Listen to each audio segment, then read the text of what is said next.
जब एक महामारी शुरू होती है तो पहली हानि जीवन नहीं होती, यह विश्वास होता है। जैसे ही लोग महसूस करते हैं कि सार्वजनिक स्वास्थ्य प्रणाली तैयार नहीं है, डर किसी भी वायरस से तेजी से फैल जाता है। सुपरमार्केट खाली, रातों रात कीमतें बढ़ती हैं, दवाइयाँ गायब हो जाती हैं, जमाखोरी सामान्य हो जाती है। यह असंगत व्यवहार नहीं है, यह नेतृत्व की अनुपस्थिति में जीवित रहने की मनोविज्ञान है। डॉक्टर अगला दबाव बिंदु हैं। क्लिनिक डर से प्रेरित मांग से भर गए हैं। परामर्श का समय घटता है, गलतियां बढ़ती हैं, स्वास्थ्य कर्मियों के खिलाफ हिंसा बढ़ती है।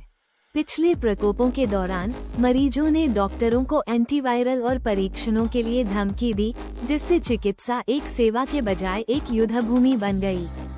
फिर अस्पताल गिरावट का केंद्र बन जाते हैं। लोग आश्वासन की तलाश में रश करते हैं और संक्रमित होकर निकलते हैं। दवाओं की मांग बढ़ जाती है, काले बाजार उभरते हैं, नकली दवाएं चलन में आती हैं।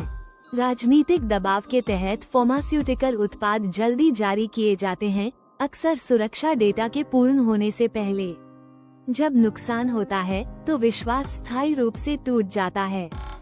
जल्द ही लोग समझ जाते हैं कि अस्पताल खतरनाक स्थान होते हैं। वे गंभीर रूप से बीमार होने पर भी देखभाल में देरी करते हैं। स्वास्थ्य कर्मियों को असंभव जोखिमों का सामना करना पड़ता है, विशेषकर इबोला जैसी उच्च मृत्यु दर वाली संक्रामक बीमारियों के साथ। पीपीई बड़े पैमाने पर अप्रत्याशित हो जाता है, कर्मचारी पीछे हटते हैं, क्षमता गिरती है।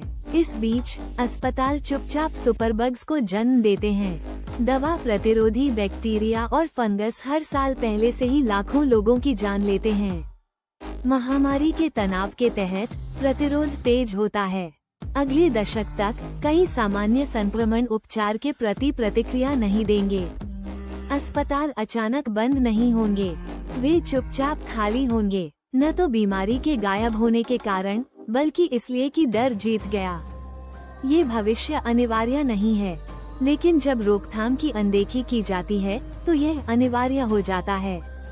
महामारियां समाजों को नष्ट नहीं करती, अनियोजित प्रणाली ऐसा करती है, और सत्ता में कोई भी जीव विज्ञान से मुक्त नहीं है।